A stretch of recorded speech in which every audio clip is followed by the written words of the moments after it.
حرک توڑ دی ہے. یہ الزامات لگا رہا ہے کہ اسمگلنگ ہو رہی ہے. یہ کہتے ہیں کہ بھائی جان آپ یہ بتائیں، ہم کبھی بھی اسمگلنگ کی حمایت نہیں کرتے. ہم سمجھتے ہیں کہ اگر وہاں irregular اکانومی ہے یا وہاں وار اکانومی ہے تو اس وار اکانومی کو irregular اکانومی کے لیے حکومت کے پاس کیا پلان ہے کہ اس کو ریگولر اکانومی میں کنورٹ کرے. جب آپ کمٹمنٹ کرتے ہیں اور کمٹمنٹ میں آپ کمٹمنٹ کو پورا نہیں کرتے تو اس کا مطلب یہ ہے کہ آپ صرف جھوٹی وعدے کرتے ہیں.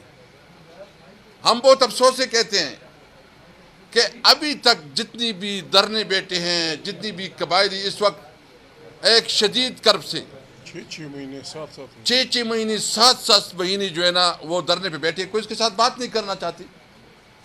کیا وہ اس ملک کی شہری نہیں ہے؟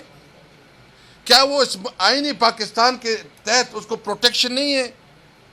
کیا لا اینڈ آرڈر جو اس وقت وہاں ایک سچویشن بڑھتی جا رہی ہے، کیونکہ جب بے روزگاری بڑھے گی، جب معاشی بدحالی بڑھے گی، جب آپ کا کاروبار ختم ہوگا تو فائدہ کس کو ہوگا؟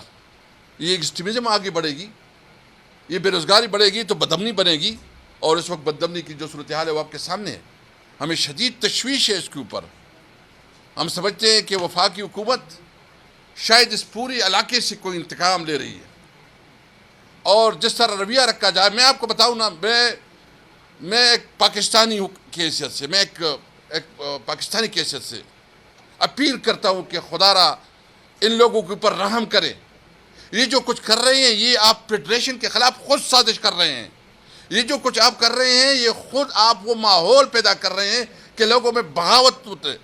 سچویشن بہت خطرناک ہوتی جا رہی ہے. نمبر ون ہمارا مطالبہ یہ ہے، نمبر ون ہمارا یہ ہے کہ جتنے دھرنے بیٹھے ہیں ان کے ساتھ بامقصد مذاکرات کی جائے. نمبر ٹو، جتنی کمپنسیشنز آپ لوگوں نے اعلان کی اور کمٹمنٹ کی اور ٹوکن ایشو کی ہیں ان کو تمام کو جو ہے نا آپ اپنا کمپنسیشن ان کو دے، جو کمٹمنٹ ہے اس کے مطابق دے. افغانستان کے ساتھ جو تجارت کی بندش ہے اس کو فوری طور پر کھولا جائے. اگر آپ سنجیدہ ہیں تو صوبائی حکومت کے ساتھ بات کریں، اور جو irregular اکانومی ہیں ان کو ریگولر اکانومی میں کنورٹ کرنا، اور وار اکانومی کو ریگولر اکانومی میں کنورٹ کرنے کے لیے ایک میگا پروجیکٹ ہے، ایک پورا اس کے لیے ایک پیکج دیں تاکہ قبائلی عوام کو احساس ہو کہ ہم برابر کے شہری ہیں اس ملک کے. یہ مسئلے سیاسی طور پر حل ہوں گے، یہ سیاسی مسائل ہیں. آپ اس کے لیے ایک پارلیمانی کمیٹی اناؤنس کریں اور پارلیمنٹ کو انگیج کرے کہ وہ تمام مسائل کو جو ہے نا دیکھیں، اور جہاں کوتاہی ہو رہی ہے، جہاں یہ چشم پوشی کر رہے ہیں، جہاں اتصال ہو رہا ہے ان کے مطابق، لیکن وہ پارلیمانی کمیٹی جس کے پاس پاور ہو، ایک پارلیمانی کمیٹی بنائی جائے. ہماری مطالبہ یہ سب ہمارا مطالبہ ہے. اس لیے میں وارن کرنا چاہتا ہوں کہ وفاقی حکومت آئندہ بجٹ میں، ہم نے اسمبلی کے فلور پہ بھی بات کیا، تو پھر اس کا جو لا اینڈ آرڈر سچویشن اس سے بنے گی وہ کسی کنٹرول میں نہیں ہوگی. آپ نے ویسے بھی اس کو کیا دیا ہے، وہاں بم دھماکے ہیں، وہاں کلاشنکوف کلچر ہے، وہاں بجلی نہ ہونے کے برابر ہے، لوڈ شیڈنگ ہے، اور پورے خیبر پختونخوا میں بھی اور پورے پاکستان میں مظاہر ہو رہے ہیں. لیکن جو ہمارے علاقے میں لوڈ شیڈنگ ہو رہے ہیں، اور مجھے خوشی ہے کہ چیف منسٹر صاحب نے اس پہ انیشیٹو لیا ہے اور وہ اس کے بات بھی کر رہے ہیں، اور آج بھی ان کی میٹنگ ہوئی ہے.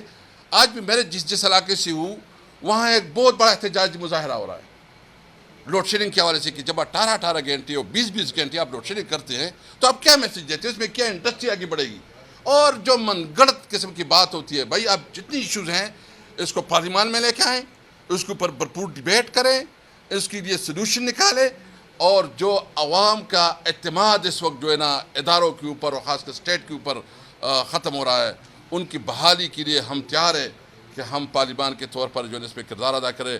لیکن سب سے اہم بات یہ ہے، آج ہم یہ پریس کانفرنس اس لیے کر رہے ہیں کہ جو بجٹ آ رہا ہے اس بجٹ میں، اور وہ جو پسماندہ علاقے ہیں وہ بلوچستان اور سب کو جو ہے نا آپ پریارٹی میں رکھیں، ان کے لیے اسپیشل پیکج دیں، ان کی بزنس کاروبار کو بحال کرنے کے لیے خصوصی اقدامات کریں، اور جو وہاں مختلف دھرنے بیٹھے ہیں ان کے ساتھ بامانی مذاکرات کریں تاکہ یہ جو سچویشن ہے جو اس کی جتنی اس کو سیریس لینے چاہیے ابھی تک نہیں لیا گیا. ہمارا مطالبہ ہے ہم اسمبلی کے اوپر بھی فورم پہ بھی اس کے اوپر بات کریں گے, ہم نے بجٹ پہ بھی اور پراپر اعداد و شمار سے کریں گے. میں ریکویسٹ کروں گا کہ اگر علامہ صاحب بات کریں گے, چودھری صاحب آخر میں کریں گے, اور جو ہمارے ایم این ایز ہے وہ 2 منٹ آپ کے ساتھ اپنا علاقے کی بات کریں گے. علامہ صاحب.